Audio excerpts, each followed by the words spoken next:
आपका problem analysis का session ख़त्म हो गया है। केस स्टडी मैंने अभी आपको पेंडिंग कर दी है, उससे सपोर्टेड जो टर्मिनोलॉजी है वो समझा दी है मैंने आपको। तो कंप्लीट केस स्टडी हम कल करेंगे। अभी मैं 2-3 मिनट का क्वेश्चन सेशन रख रहा हूँ। आपका जो डाउट है, डाउट मेरे से पूछ सकते हो आप, क्या क्या डाउट है, फिर मैं एक आध क्वेश्चन आपसे पुटअप करूँगा। बताइए क्या नाम है तुम्हारा? कुमार, दीपक। सर जैसे मैं पूछना चाह रहा था, जैसे आउटफ्लो में कोई हमारी प्रॉब्लम आई है, क्रैक की या मिक्सिंग वगैरह की कोई प्रॉब्लम आ गई, हम उसका रूट कॉज एनालिसिस करके उसका रूट कॉज तो निकाल लेते हैं, लेकिन आउटफ्लो में हमें होता है कि ये प्रॉब्लम फाइनल इंस्पेक्शन या ऐसे क्यों चली गई।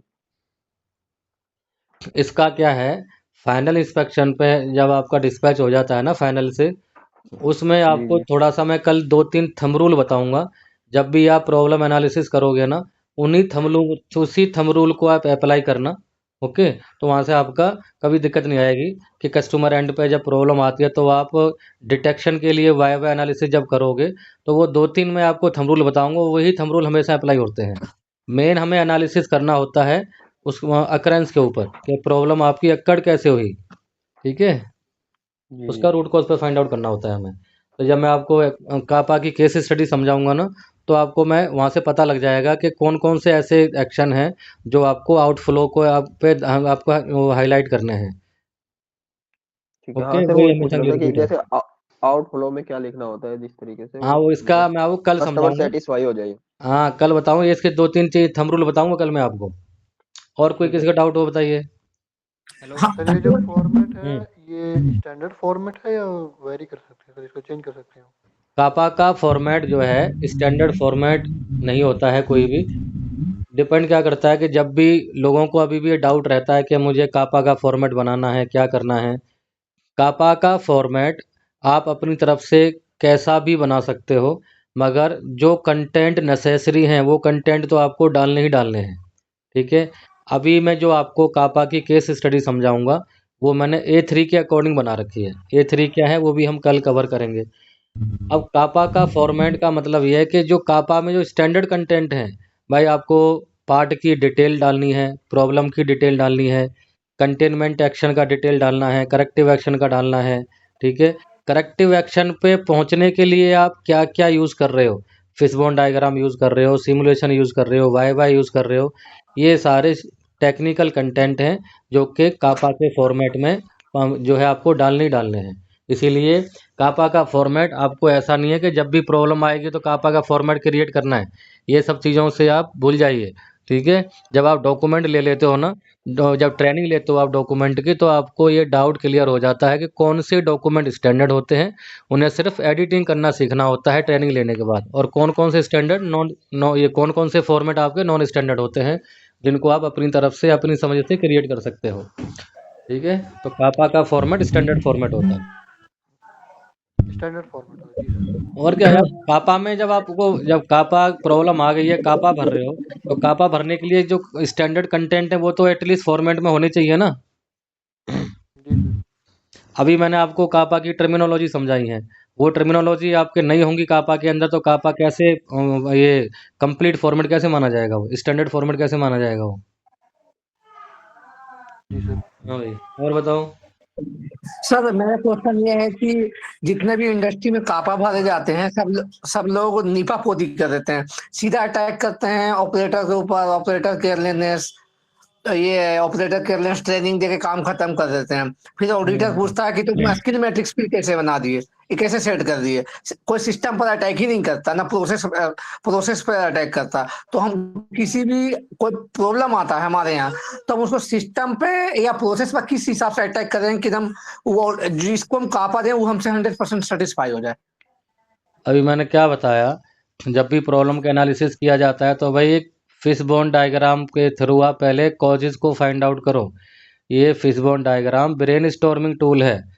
अब आपको नहीं पता लग रहा है कि इसके कारण क्या क्या है, तो आप टीम के साथ डिस्कस करो, प्रोडक्शन मैनेजर के साथ में, इंजीनियर के साथ में, टूल क्वालिटी इंजीनियर के साथ में, मेंटेनेंस के साथ में, इवन ऑपरेटर को भी टीम का पार्ट बना सकते हो।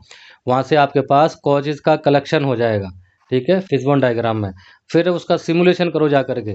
सिमुलेशन बोलते हो फिजिकली वेरिफिकेशन करो कि कौन सा कारण है जिसकी वजह से प्रॉब्लम आई है। तो वहाँ से आपको पता लगेगा। अब ये तो ऑपरेटर की वजह से आई है, ये आई है, तो बैठे बैठे ये तो वो लोग लीपापोती करते हैं जो टेबल पे बैठे बैठे ही खाली कस्टमर को बेवकूफ़ बनाने का काम करते हैं।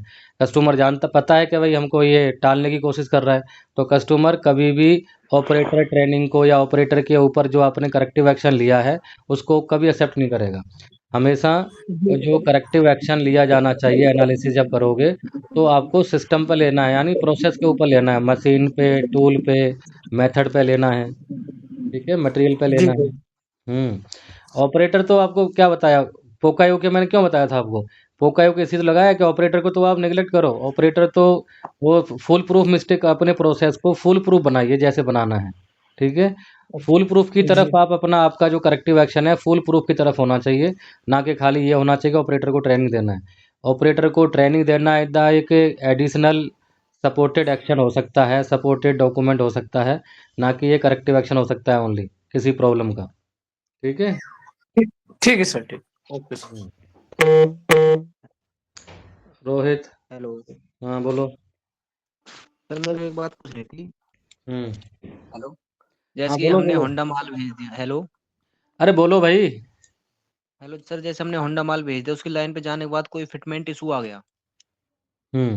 तो फिटमेंट इशू आने के बाद हमें ये उनकी लाइन भी बंद पड़ी, हम बंदा भी इतनी जल्दी भेज नहीं सकते, होंडा कम से कम से जाने में 3-4 घंटे लग जाएंगे, तो उसको भाई इसमें हम साहब, क्या करें?